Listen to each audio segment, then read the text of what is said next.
ಎಲ್ಲರಿಗೂ ನಮಸ್ಕಾರ. ಜ್ಞಾನಾರಂಭ for education YouTube ಚಾನಲ್ಗೆ ಆತ್ಮೀಯ ಸ್ವಾಗತ. ಈಗಾಗಲೇ ನಾವು ಕೆಸೆಟ್ ಪತ್ರಿಕೆ ಒಂದರಲ್ಲಿ ಕೇಳಲಾದಂತಹ 2012ರಿಂದ 2023ರವರೆಗೆ ನಡೆದಂತಹ ಪ್ರಶ್ನೆ ಪತ್ರಿಕೆಗಳಿಗೆ ಉತ್ತರವನ್ನು ನೀಡಿದ್ವಿ.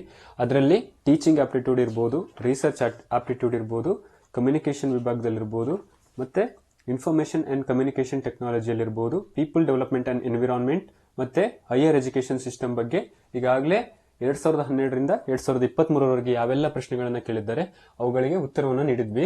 ಇಲ್ಲಿ ನಾವು ಉಳಿದಂತಹ ಈ 4 ಟಾಪಿಕ್ಗಳೇನಿದೆ ಆ ಟಾಪಿಕ್ಗಳಿಗೆ ನಾವು ಇಲ್ಲಿ ಉತ್ತರಗಳನ್ನು ನೀಡಿರಲಿಲ್ಲ. ಸೊ ಲಾಸ್ಟ್ ಮಿನಿಟ್ ಪ್ರಿಪರೇಷನ್ ಅಂತೇಳಿ, ಸೊ ಇದರಲ್ಲಿ ನೀವು ಯಾವುದನ್ನ ಇಂಪಾರ್ಟೆಂಟ್ ಆಗಿ ಫೋಕಸ್ ಮಾಡಬೇಕಾಗುತ್ತೆ.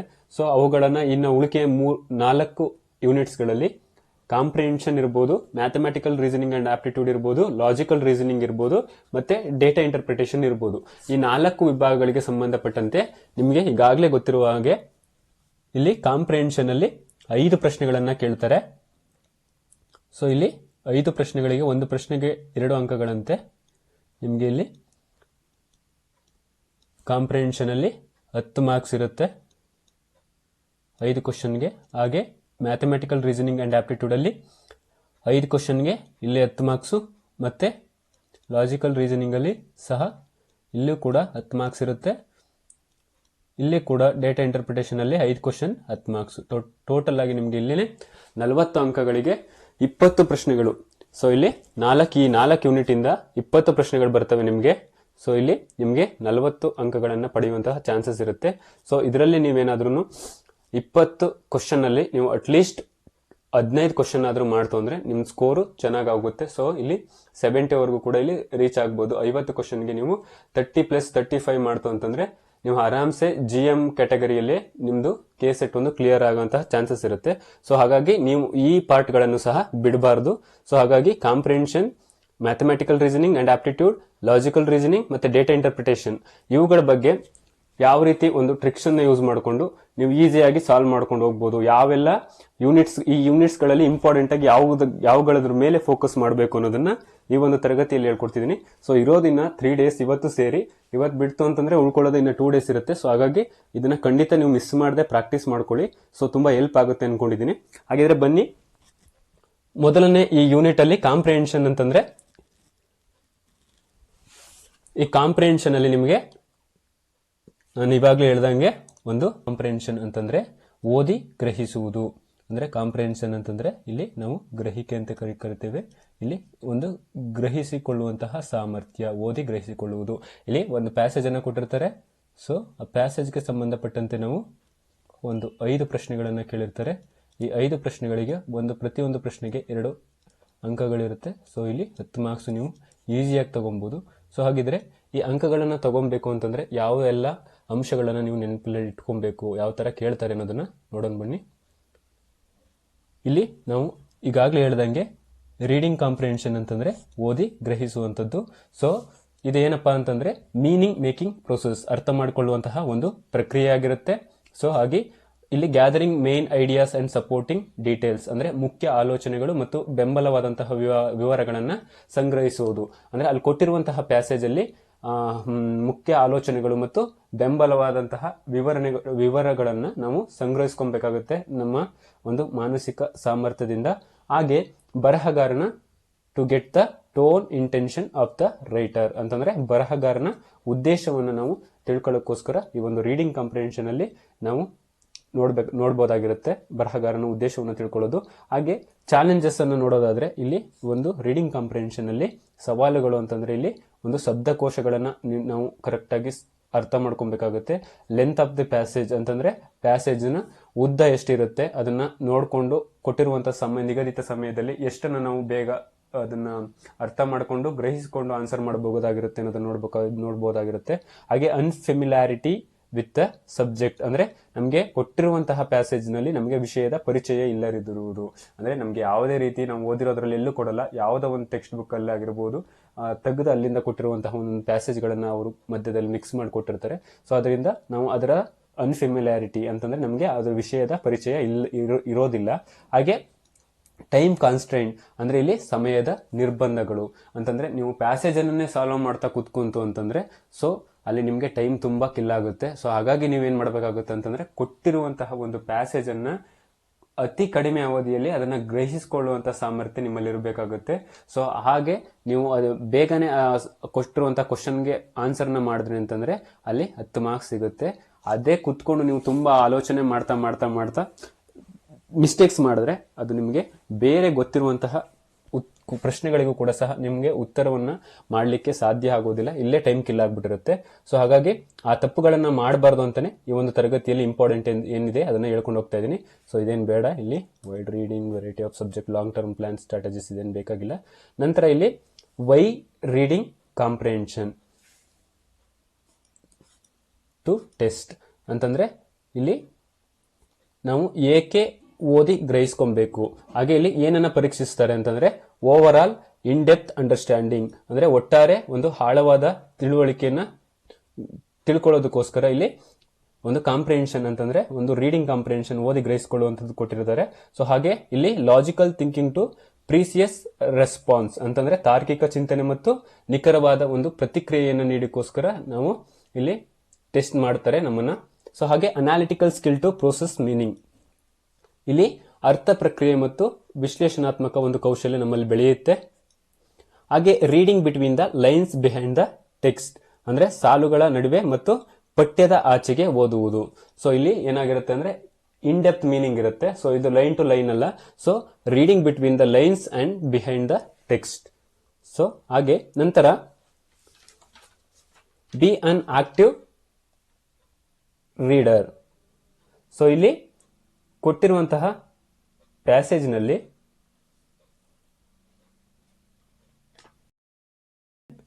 Active reader, be an active reader ಅಂತಂದ್ರೆ ನೀವು ಇಲ್ಲಿ ಒಬ್ಬ ಸಕ್ರಿಯ ಓದುಗರಾಗಿರಬೇಕಾಗುತ್ತೆ. ಸೊ ಹಾಗೆ ಸ್ಟೇ ಕೂಲ್ ಅಂಡ್ ಕಂಪೋಸ್ಡ್, ಇಲ್ಲಿ ಯಾವುದೇ ರೀತಿಯ ಗಾಬರಿಯನ್ನ ಮಾಡ್ಕೊಬಾರ್ದು. ಸೊ ಸ್ಟೇ ಕೂಲ್ ಆಗಿ ಅಲ್ಲಿ ಕೊಟ್ಟಿರುವಂತಹ ಒಂದಕ್ಕೊಂದು ಒಂದು ಸಂಯೋಜನೆಯನ್ನ ಮಾಡ್ಕೊಳ್ಬೇಕಾಗುತ್ತೆ. ಪ್ಯಾಸೇಜ್ ಅಲ್ಲಿ ಕೊಟ್ಟಿರುವಂತಹ ಪ್ರಶ್ನೆಗಳಿಗೆ ಸಂಬಂಧಪಟ್ಟಂತೆ ನೀವು ಅದನ್ನ ಅರ್ಥಗ್ರಹಿಕೆಯನ್ನ ಕರೆಕ್ಟ್ ಆಗಿ ಮಾಡ್ಕೊಂಡ್ರೆ ಈಸಿಯಾಗಿ ಆನ್ಸರ್ ಮಾಡಬಹುದು ಮತ್ತು ಅತಿ ಕಡಿಮೆ ಸಮಯದಲ್ಲಿ ಆನ್ಸರ್ನ ಮಾಡಬಹುದು. ಹಾಗೆ ಅವಾಯ್ಡ್ ರಿಗ್ರೆಸಿವ್ ರೀಡಿಂಗ್, ಇಲ್ಲಿ ನೀವು ರಿಗ್ರೆಸಿವ್ ರೀಡಿಂಗ್ ನ ಅವಾಯ್ಡ್ ಮಾಡಬೇಕಾಗುತ್ತೆ. ಸೊ ಇಲ್ಲಿ ರಿಗ್ರೆಸಿವ್ ರೀಡಿಂಗ್ ಅಥವಾ ಪ್ರತಿಗಾಮಿ ಓದುವಿಕೆ ಅಂತಂದ್ರೆ ಏನು ಅಂದ್ರೆ reading the habit of going back previously read past, ಈಗಾಗಲೇ ಓದಿರೋದನ್ನ ನೀವು ಕನ್ಫ್ಯೂಸ್ ಮಾಡಿಕೊಂಡು ಮತ್ತೆ ಮತ್ತೆ ಅದನ್ನ ಅರ್ಥನ ನೀವು ಸರಿಯಾಗಿ ತಿಳ್ಕೊಳ್ದೆ ಮತ್ತೆ ಮತ್ತೆ ವಾಪಸ್ ರೀಡಿಂಗ್ ಮಾಡೋದು. So going back to the previously read past, ಈಗಾಗಲೇ ಓದಿರೋದನ್ನ ಮತ್ತೆ ವಾಪಸ್ ಓದೋದ್ರಿಂದ ಇಲ್ಲಿ ನಿಮಗೆ ಟೈಮ್ ಕಿಲ್ ಆಗುತ್ತೆ. ಸೊ ಹಾಗೆ avoid the regressive reading, so ಇದನ್ನ ಅವಾಯ್ಡ್ ಮಾಡಬೇಕಾಗುತ್ತೆ. Avoid reading for the sake of the reading ಅಂತಂದ್ರೆ ಎಲ್ಲವನ್ನ ಮಿಕ್ಸ್ ಮಾಡ್ಕೊಳ್ದೇನೆ ಓದ್ಕೊಂಡು ಹೋಗ್ಬೇಕಾಗುತ್ತೆ. ಸೊ ಇಲ್ಲಿ ಹಾಗೆ employ skimming and scanning wherever necessary, ನೀವು ಎಲ್ಲಿ ಬೇಕಾಗಿರುತ್ತೆ ಅಂತಹ ನಿಮ್ಮ ಸ್ಕಿಮ್ಮಿಂಗ್ ಮತ್ತು ಸ್ಕ್ಯಾನಿಂಗ್ ಅನ್ನ ನೀವು ಇಲ್ಲಿ ಬಳಸ್ಕೊಬೇಕಾಗುತ್ತದೆ ಆ ಸಂದರ್ಭಗಳಲ್ಲಿ. ಸೊ ಇಲ್ಲಿ ಸ್ಕಿಮ್ಮಿಂಗ್ ಅಂತಂದ್ರೇನು, ಸ್ಕ್ಯಾನಿಂಗ್ ಅನ್ನೋದ್ರೇನು ಅನ್ನೋದನ್ನ ನೀವು ತಿಳ್ಕೊಂಬಿಡಿ. Skimming is a strategic selective reading method in which you focus on the main ideas of a text, ಅಂದ್ರೆ ಯಾವುದೇ ಒಂದು ಟೆಕ್ಸ್ಟ್ ಬುಕ್ ಅಲ್ಲಿ ಕೊಟ್ಟಿರುವಂತಹ ಟೆಕ್ಸ್ಟ್ ಅಲ್ಲಿ ಮೇನ್ ಐಡಿಯಾಸ್ ನ ನೀವು ಫೋಕಸ್ ಮಾಡೋದಾಗಿರುತ್ತೆ. For example, quickly preview a book or scan an article for the main points to determine whether it is worth reading. So ಇಲ್ಲಿ ನೀವೇನ್ ಮಾಡ್ಬೇಕಾಗುತ್ತೆ ಅಂತಂದ್ರೆ ಈ ಸ್ಕಿಮ್ಮಿಂಗ್ ಅಲ್ಲಿ ನೀವು quickly preview a book or scan a article for the main points, ಯಾವುದೇ ಒಂದು article ಕೊಟ್ಟಿರುವಂತಹ ಮೇನ್ ಪಾಯಿಂಟ್ಸ್ ಗಳನ್ನ ಇಲ್ಲಿ ಡಿಟರ್ಮೈನ್ ಮಾಡೋದಾಗಿರುತ್ತೆ. ಸೊ ಹಾಗಾಗಿ ಇದನ್ನ ಸ್ಕಿಮ್ಮಿಂಗ್ ಅಂತ ಕರಿತೀವಿ. ಹಾಗೆ ಸ್ಕ್ಯಾನಿಂಗ್ ಅಂತಂದ್ರೆ ಏನಪ್ಪಾ ಅಂತಂದ್ರೆ A reading technique that involves quickly reading a text to find specific information such as a word, phrase, date, name or number. So ಇಲ್ಲಿ ಸ್ಕ್ಯಾನಿಂಗ್ ಅಂತಂದ್ರೆ ಏನು ಅಂತ ನೋಡೋದಾದ್ರೆ ನಾವು ಇವಾಗ ಸ್ಕ್ಯಾನಿಂಗ್ ಎಕ್ಸಾಂಪಲ್ ಅಂತಂದ್ರೆ ಇನ್ವಿಟೇಷನ್ ಕಾರ್ಡ್ ತಗೊಬಹುದು. ಸೊ ಇಲ್ಲಿ ಇನ್ವಿಟೇಷನ್ ಕಾರ್ಡ್ ಅಲ್ಲಿ ನಾವು ಎಲ್ಲಾನು ಓದ್ತಾ ಕೂತಿರಲ್ಲ.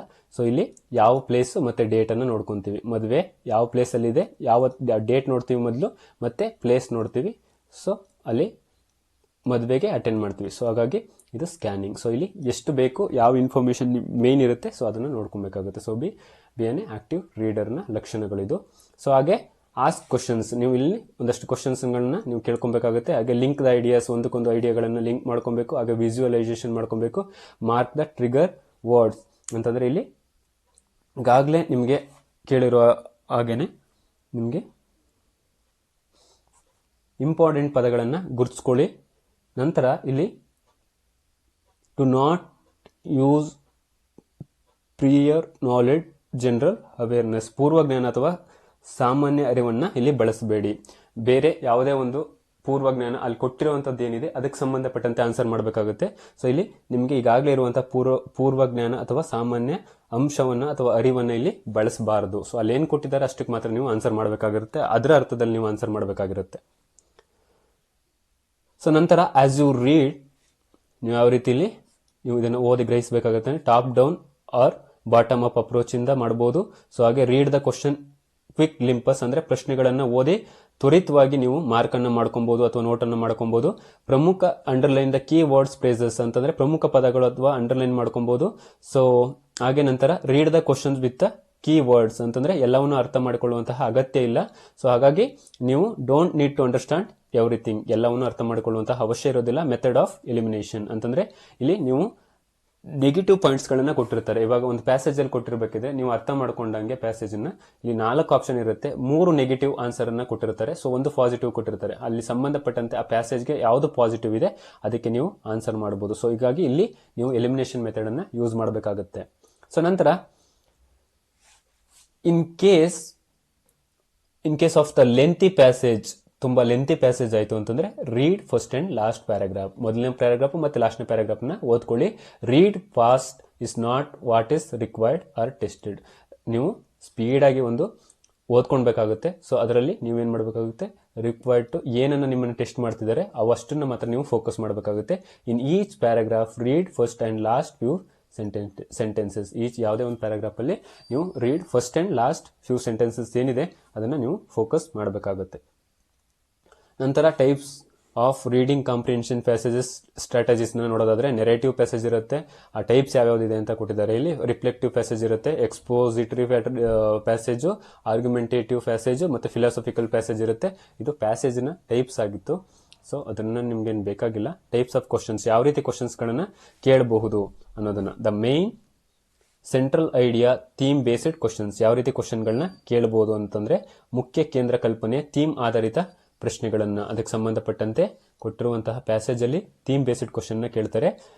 ಇಲ್ಲಿ what is the central idea theme message of the passage ನ ಕೇಂದ್ರ ಕಲ್ಪನೆ ಇರಬಹುದು, ಅದು ವಿಷಯ ಇರಬಹುದು, ಆ ಒಂದು ಪ್ಯಾಸೇಜ್ ಒಂದು ಯಾವ ಒಂದು ಸಂದೇಶವನ್ನು ನೀಡ್ತಾರೆ ಅನ್ನೋದ್ರ ಬಗ್ಗೆ ಇಲ್ಲಿ ಕೊಟ್ಟಿರ್ತಾರೆ. ಸೊ ನಂತರ the passage mainly talks about, ಅಂದ್ರೆ ಪ್ಯಾಸೇಜ್ ಮುಖ್ಯವಾಗಿ ಯಾವುದ್ರ ಬಗ್ಗೆ ಇಲ್ಲಿ ಹೇಳ್ತಾ ಇದೆ ಅದರ ಬಗ್ಗೆ ಕೊಟ್ಟಿರ್ತಾರೆ. ಹಾಗೆ which of the following is best supported by the given passage, ಅಂದ್ರೆ ಕೊಟ್ಟಿರುವಂತಹ ಪ್ರಶ್ನೆ ಕೇಳಿರುವಂತಹ ಸಪೋರ್ಟೆಡ್ ಪ್ಯಾಸೇಜ್ ಅಂತಂದ್ರೆ ಇಲ್ಲಿ ಅತ್ಯುತ್ತಮವಾಗಿ ಬೆಂಬಲಿತವಾಗಿರುವಂತಹ ಉತ್ತರ ಯಾವುದು ಅನ್ನೋದನ್ನ ನೋಡ್ಕೊಬೇಕಾಗಿರುತ್ತೆ. ಕ್ವಶನ್ ಅನ್ನ ಕೇಳ್ತಾರೆ. ಹಾಗೆ main objective purpose of the passage, ಇಲ್ಲಿ ಪ್ಯಾಸೇಜ್ ನ ಮುಖ್ಯ ಉದ್ದೇಶ ಏನು ಅನ್ನೋದನ್ನ ನಾವು ತಿಳ್ಕೊಬೇಕಾಗಿರುತ್ತೆ.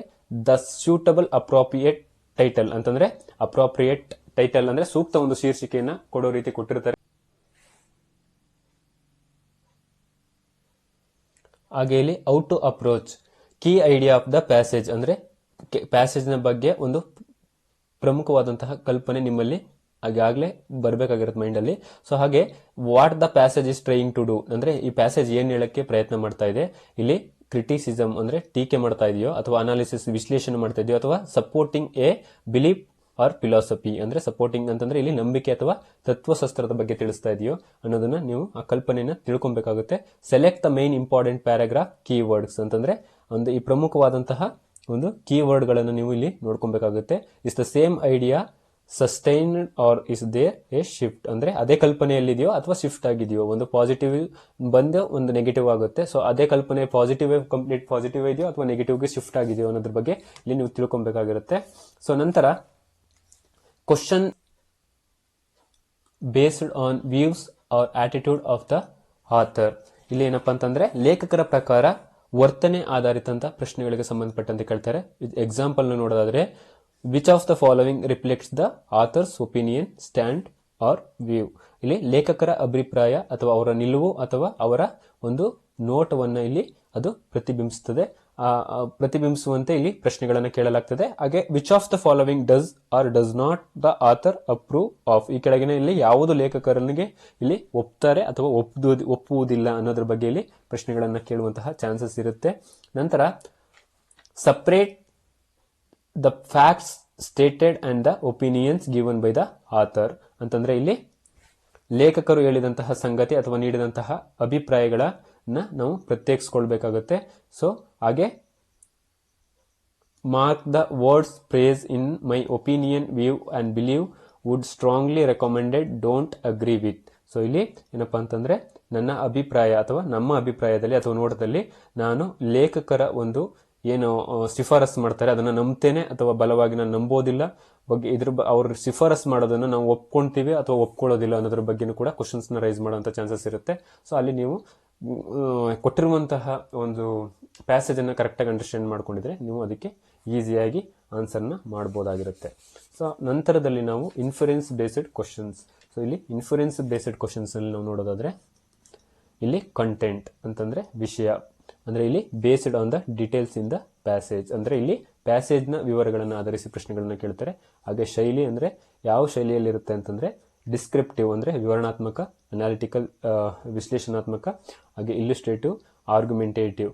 ಸೊ ಇಲ್ಲಿ ಹಾಗೆ ಇಲ್ಲಿಸ್ಟ್ರೇಟಿವ್ ಅಂತಂದ್ರೆ ವಿವರಣಾತ್ಮಕವಾದಂತಹ ಪ್ರಶ್ನೆಗಳನ್ನ ಕೇಳುವಂತಹ ಚಾನ್ಸಸ್ ಇರುತ್ತೆ. ಹಾಗೆ ನಂತರದಲ್ಲಿ ಟೋನ್ ಅಂತಂದ್ರೆ ಅವರು ಯಾವ ದಾಟಿಯಲ್ಲಿ ಒಂದು ಇದನ್ನ ಹೇಳ್ತಾರೆ ಅನ್ನೋದ್ರ ಬಗ್ಗೆ ಕೂಡ ಇಲ್ಲಿ ಕ್ವಶನ್ ಅನ್ನ ಕೇಳಲಾಗಿರುತ್ತೆ. ಹಾಗೆ ನೋಡೋದಾದ್ರೆ ಇಲ್ಲಿ ಅಥಾರಿಟೇಟಿವ್, ಹಾಗೆ ಪ್ರಿಸ್ಕ್ರಿಪ್ಟಿವ್, ಪ್ಲೆಡ್ಡಿಂಗ್, ರಿಕ್ವೆಸ್ಟಿಂಗ್, ಪರ್ಸ್ಯೂಡಿಂಗ್, ಮೆಲಾನಾಕಿಕಲ್, ಅಪೋಲಾಜಿಟಿಕ್, ಜಾಯಸ್, ಯುಮೋರಿಯಸ್, ಐರಾನಿಕ್. ಸೊ ಇಲ್ಲಿ ಯಾವೆಲ್ಲ ಅಂತಂದ್ರೆ ಅಧಿಕೃತವಾದಂತಹ ಸೂಚನೆಗಳಾಗಿರ್ಬೋದು, ಮನವಿ ಆಗಿರ್ಬೋದು, ವಿನಂತಿ ಆಗಿರ್ಬೋದು, ಸೊ ಮನವೊಲಿಸೋದಾಗಿರ್ಬೋದು, ಅಥವಾ ವಿಷಾದಾತ್ಮಕವಾಗಿರುವಂತದ್ದು ಅಥವಾ ಸಂತೋಷವಾಗಿರ್ಬೋದು, ಸೊ ಹಾಗೆ ಹಾಸ್ಯವಾಗಿರ್ಬೋದು, ವ್ಯಂಗ್ಯವಾಗಿರ್ಬೋದು. ಸೊ ಈ ತರ ಎಲ್ಲ ಸೊ ಅಲ್ಲಿ ಕೊಟ್ಟಿರುವಂತಹ ದಾಟಿ ಯಾವ ದಾಟಿಯಲ್ಲಿ ಹೇಳ್ತಾ ಇದ್ದಾರೆ ಅನ್ನೋದನ್ನ ನಾವು ತಿಳ್ಕೊಬೇಕಾಗುತ್ತೆ.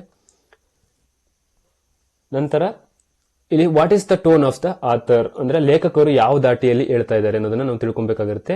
Which of the following is not the tone of the passage writer. ಇದು ಯಾವುದು ಲೇಖಕರ ದಾಟಿಯಲ್ಲ ಅನ್ನೋದನ್ನ ತಿಳ್ಕೊಬೇಕಾಗುತ್ತೆ. The passage is a mixture of tones ಅಂತಂದ್ರೆ ಪ್ಯಾಸೇಜ್ ಒಂದು ಮಿಶ್ರವಾದಂತಹ ಒಂದು ಟೋನ್ ಅಲ್ಲಿ ದಾಟಿಯಲ್ಲಿ ಇದು ಇರುತ್ತೆ. ಸೊ ಹಾಗೆ ಅದನ್ನ ತಿಳ್ಕೊಬೇಕಾಗುತ್ತೆ. ಹಾಗೆ that style of the passage can be best described as passage ನ ಹೇಗೆ ಉತ್ತಮವಾಗಿ ನಾವು ವಿವರಿಸಬಹುದು ಅಥವಾ ತಿಳ್ಕೊಬಹುದು ಅನ್ನೋದನ್ನ ನೋಡ್ಕೊಬೇಕಾಗುತ್ತೆ. How to approach, understand and analyse the passage. So ಇಲ್ಲಿ ಪ್ಯಾಸೇಜ್ ಅನ್ನ ಅರ್ಥ ಮಾಡ್ಕೊಂಡು ನಾವು ವಿಶ್ಲೇಷಿಸಬೇಕಾಗುತ್ತೆ. So identify the source of inference ಅಂದ್ರೆ ನಿರ್ಣಯದ ಮೂಲವನ್ನು ನಾವು ತಿಳ್ಕೊಬೇಕು. ಹಂಗೆ ಕಾಂಟೆಕ್ಸ್ಟ್ ಅಂತಂದ್ರೆ ಇಲ್ಲಿ ಯಾವ ಸಂದರ್ಭದಲ್ಲಿ ಯಾವ ರೀತಿ ಒಂದು ಪ್ಯಾಸೇಜ್ ನಲ್ಲಿ ಕೊಡಲಾಗಿರುವಂತಹ ಮಾಹಿತಿ ನಾವು ಸಂದರ್ಭೋಚಿತವಾಗಿ ತಿಳ್ಕೊಂಡು ಆನ್ಸರ್ ಮಾಡಬೇಕಾಗಿರುತ್ತೆ. ಹಾಗೆ ವರ್ಡ್ ಅಟ್ಯಾಕ್ ಕ್ವಶನ್ಸ್. ಇಲ್ಲಿ ವರ್ಡ್ ಅಟ್ಯಾಕ್ ಕ್ವಶನ್ಸ್ ಅಂತಂದ್ರೆ ಇಲ್ಲಿ ಯಾವ ರೀತಿ ಅಂದ್ರೆ ವರ್ಡ್ ಇದ್ರ ಮೇಲೆ ಕ್ವಶನ್ಸ್ ನ ಕೇಳಬಹುದು. The word is the passage which means the same as ಅಂತಂದ್ರೆ ಅಲ್ಲಿ ಕೊಟ್ಟಿರುವಂತಹ ಪ್ಯಾಸೇಜ್ ನಲ್ಲಿ ಕೊಟ್ಟಿರುವಂತಹ ಒಳ ಅರ್ಥವನ್ನ ಇಲ್ಲಿ ಕೊಟ್ಟಿರುವಂತಹ ವರ್ಡ್ಗೆ ಸಂಬಂಧವನ್ನ ಕಲ್ಪಿಸಿ ಒಂದು ಪದವನ್ನು ಕೊಟ್ಟಿರ್ತಾರೆ. ಸೊ ಅದನ್ನ ನಾವು ಹುಡುಕಿ ಆನ್ಸರ್ನ ಮಾಡಬೇಕಾಗಿರುತ್ತೆ. The synonyms or antonyms of the from the passage ಅಂದ್ರೆ ಕೊಟ್ಟಿರುವಂತಹ ಪ್ಯಾಸೇಜ್ ನಲ್ಲಿ ಸಮಾನಾರ್ಥಕ ಅಥವಾ ವಿರುದ್ಧಾರ್ಥಕ ಪದಗಳಿಗೆ ಒಂದು ಪದವನ್ನು ಕೊಟ್ಟಿರ್ತಾರೆ. ಅದಕ್ಕೆ ನಾವು ಸಮಾನಾರ್ಥ ಅಥವಾ ವಿರುದ್ಧಾರ್ಥಕ ಪದವನ್ನು ನೋಡಬೇಕಾಗಿರುತ್ತೆ. ಹಾಗೆ ನುಡಿಗಟ್ಟು ಅಥವಾ the phrase or idiom or means ಅಂತಂದ್ರೆ ಕೊಟ್ಟಿರುವಂತಹ ಭಾಷಾ ವೈಶಿಷ್ಟ್ಯದ ನುಡಿಗಟ್ಟುಗಳಿಗೆ ಸಂಬಂಧಪಟ್ಟಂತಹ ಪ್ರಶ್ನೆಗಳಿರ್ತವೆ. ಹಾಗೆ how to approach, reading the questions before reading the passage ಅಂತಂದ್ರೆ ಪ್ಯಾಸೇಜ್ ಅನ್ನ ಓದುವ ಮೊದಲು ನಾವು ಇಂಪಾರ್ಟೆಂಟ್ ಆಗಿ ಏನ್ ಮಾಡಬೇಕಾಗುತ್ತೆ ಅಂತಂದ್ರೆ ಪ್ರಶ್ನೆಗಳನ್ನ ಮೊದಲು ನಾವು ಓದ್ಕೊಬೇಕು. ಸೊ ಈ ಪ್ರಶ್ನೆಗಳನ್ನ ಓದೋದ್ರಿಂದ ನಿಮ್ಗೆ ಏನ್ ಅನ್ಸುತ್ತೆ ಅಂದ್ರೆ ಸೊ ಅಲ್ಲಿ ಕೊಟ್ಟಿರುವಂತಹ ಪ್ಯಾಸೇಜ್ ಅನ್ನ ಓದ್ತಾ ಇರಬೇಕಾದ್ರೆ ನಿಮ್ಗೆ ಅಲ್ಲಿ ಆನ್ಸರ್ ಗೊತ್ತಾಗುತ್ತೆ. ಸೊ ಅದರಿಂದ ನೀವು ಪೆನ್ಸಿಲ್ ಅಲ್ಲಿ ಮಾರ್ಕ್ ಮಾಡ್ಕೊಂಡ್ಬಿಟ್ರೆ ಇಂಪಾರ್ಟೆಂಟ್ ಕೀವರ್ಡ್ಸ್ ನ ನಿಮ್ಗೆ ಟೈಮ್ ಅಲ್ಲಿ ಸೇವ್ ಆಗುತ್ತೆ. ಹಾಗೆ try to make an intelligent guess based on the contextual clues. ನೀವು ಅಂದ್ರೆ ಸಂದರ್ಭೋಚಿತವಾಗಿ ಕೊಟ್ಟಿರುವಂತಹ ಸುಳಿವುಗಳ ಆಧಾರದ ಮೇಲೆ ಬುದ್ಧಿವಂತಿಕೆಯಿಂದ ನೀವು ಊಹೆ ಮಾಡಲು ಪ್ರಯತ್ನಿಸಬಹುದು. ಸೊ ಹಾಗೆ eliminate based on the prior knowledge of your vocabulary. So ಇಲ್ಲಿ ನಿಮ್ಮ ಶಬ್ದಕೋಶದ ಪೂರ್ವ ಜ್ಞಾನದ ಆಧಾರದ ಮೇಲೆ ನೀವು ತೆಗೆದುಹಾಕಬಹುದು. ಎಲಿಮಿನೇಷನ್ ಮಾಡಿ ನೀವು ಇಲ್ಲಿ ತೆಗೆದುಹಾಕಬಹುದಾಗಿರುತ್ತೆ. ಸೊ ಎಲಿಮಿನೇಷನ್ ಮಾಡೋದ್ ಮುಖಾಂತರ ಇವಿಷ್ಟು ಕೂಡ ನಮ್ಮ ಒಂದು ರೀಡಿಂಗ್ ಕಾಂಪ್ರಿಹೆನ್ಷನ್ ಅಲ್ಲಿ ಕೇಳಬಹುದಾದಂತಹ ಪ್ರಶ್ನೆಗಳಿಗೆ ನೀವು ಯಾವ ರೀತಿಯ ಉತ್ತರವನ್ನು ಮಾಡಬಹುದು ಅನ್ನೋದನ್ನ ಒಂದು ಈಸಿಯಾಗಿ ಹೇಳಿದ್ದೀನಿ. ಸೊ ಇದನ್ನ